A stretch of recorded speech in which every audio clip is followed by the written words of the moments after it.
It's finally Friday. It's Friday, Friday. Thank God it's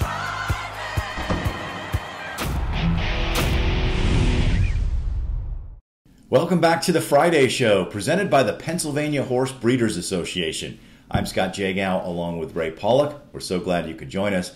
Coming up, we'll talk about the legacy of Winx, who is making her final start this weekend. But first, Ray, the TOC, the Thoroughbred Owners of California, and the Jockeys Guild came out with an announcement this week that today was supposed to be the day they did that experiment at Santa Anita with no riding crops for the jockeys, but they said they were delaying it. What the heck is going on?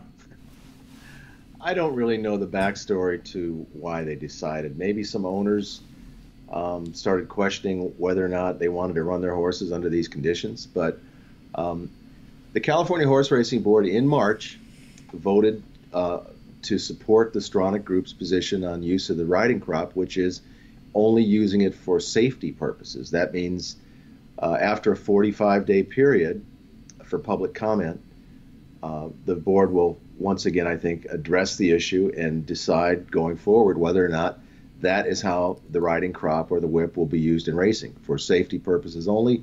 No more flailing away at horses. We should say California is one of the few states, I think, in the United States that has a current rule that allows to hit the horse 3 times, then you have to wait for the horse to respond, and then you can hit it 3 more times and so on. There's no limit, but you do have a 3 times and then wait rule. Well, I thought it was interesting that Jerry Bailey, the broadcaster, former jockey, rode in 31,000 races, wrote a letter saying he's changed his mind on this subject. He said, you know, during his career, he probably would have sided with the idea that we need our riding crops. And he's saying now he doesn't think it's a good idea because of the public perception. He said, you know, in those 31,000 races, I probably needed to use my crop for safety reasons a handful of times. And this is coming from one of the greatest jockeys of all time. So I take his word for it. I see this as a similar issue to Lasix, where the trainers, you know, they're the expert horsemen. They're saying, we need our Lasix. Now, I don't necessarily agree with them, but they're the ones that are saying it. They're the ones that are obstructing progress in that area because they feel like they need that particular medication. In this situation, the jockeys, you know, a lot of them are probably looking at it the same way. I need this for safety reasons. I'm the one riding a 1,200-pound animal going 40 miles per hour. So, again, you can't argue with them. They're the ones that are putting their lives at stake every day. Yeah, and let's not forget about the horse players. There's been a lot of concern from horse players saying, what if my horse gets beat a nose and I think it's because the jockey wasn't able to use the whip? Well, neither did the jockey on the horse that won by a nose. But I really think that both in the Lasix discussion and in the riding crop or the whip discussion, we're focusing on the wrong thing. The people who want the status quo say Lasix doesn't cause breakdowns. Whipping horses doesn't cause breakdowns. And I don't think anybody is really suggesting that that's the case. There might be a few, but the consensus is that's not what causes horses to break down. What it causes is people to look at the sport as inhumane. And we need to seriously address that issue. If it starts in California, if the legislature out there or a petition drive out there puts the future of horse racing on the ballot, racing is in trouble. Because if you stop racing in California, that's going to have a national impact, and it's going to be the first domino of probably several to fall. California Medical Director Dr. Rick Arthur told NPR this week, if we don't make racing safer, the public isn't going to allow us to do it anymore. The sport is going to go away. So there is a serious threat there. Now, with the whip, to me, it is all about, it's mostly about perception. Are there ways to include the whip in a race that makes it all right? You know, for example, the 3 strikes and wait thing, or not carrying it so high and bringing it down, you know, having a limit where the whip can go, because that's a visual image that looks bad. You know, so there are compromises with this particular situation that could be put in place, or a sliding scale where you start with this and then you try to phase it out, kind of the idea with the Lasix. So I think there are ways to go about this that don't just, get rid of riding crops right now and that's it. Yeah, and California has taken the brunt of the criticism because of the spike in fatalities, the 23 horses that died since December 26th. But I find it unconscionable that states like Kentucky and other states have not adopted any sort of measure to restrict the use of the whip. I lost count of how many times Victor Espinoza used the whip on American Pharoah in the stretch of the Kentucky Derby. Would he have won if he hadn't hit him so many times? I don't know. But it does not send out a good message that this is the way racing is run. So states like Kentucky that are not, they've got to get with it. They just can't.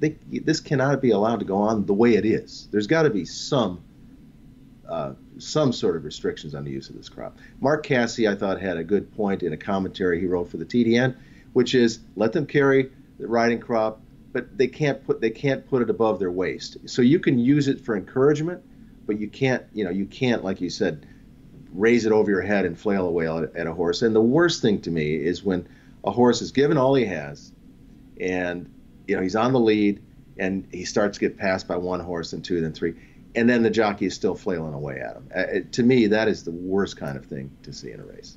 Yeah, I hate watching that, and there are so many examples we've covered them of jockeys just flailing away and overusing the whip, and sometimes it's not on national TV. Most of the time it isn't. So the public doesn't even see some of these situations at the smaller tracks where it can be really bad.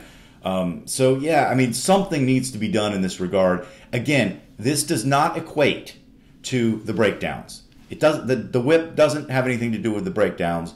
The riding crop is not the cause of most of these breakdowns, the vast majority of them. However, as you said, part of this is the scrutiny that the racing industry has come under because of these fatalities at Santa Anita, and so we're looking at everything, the bigger picture, and the use of the riding crop is certainly one of those. And we have a poll about this to share your thoughts on how we should go forward with a variety of options here. As we said earlier, there are different paths that can be taken with the use of the riding crop. Okay, well, Ray, in Australia this weekend, Winx is making what appears to be her final start. She's going for her 33rd victory in a row, and she would become the top earner in the world, passing Arrogate. What should Winx's legacy be? That she was a great racehorse that beat all comers that came to Australia. But I have to think, even Farlap left Australia. He came to North America, and he won the big race at Agua Caliente. And it's so much easier to travel these days. I'm not going to be critical and say they should. Maybe they know their horse doesn't want to travel, but I think it's a shame that her legacy wasn't really tested in international races, which is really how we now measure horses.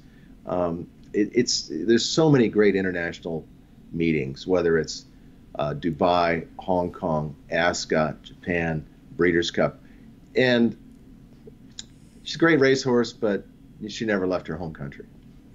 Yeah, I think people tend to take both sides of this, where they say, we don't want to exhaust the horses and do things to them that aren't good for them. And, she has certainly put in her time. She's raced, 40 times? I mean, you couldn't ask any more of a racehorse than to race that many times. And she's won almost all of them and hasn't lost in I don't know how long, 32 straight races, which is unheard of. I mean, I can't say anything, not one negative thing about her.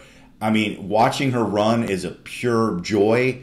I love it watching every single time. She comes from behind. She was like, kind of like Zenyatta did, always coming from behind and always figuring out a way to get to the wire first, like she knows exactly where it is. And by this time, I'm sure she does.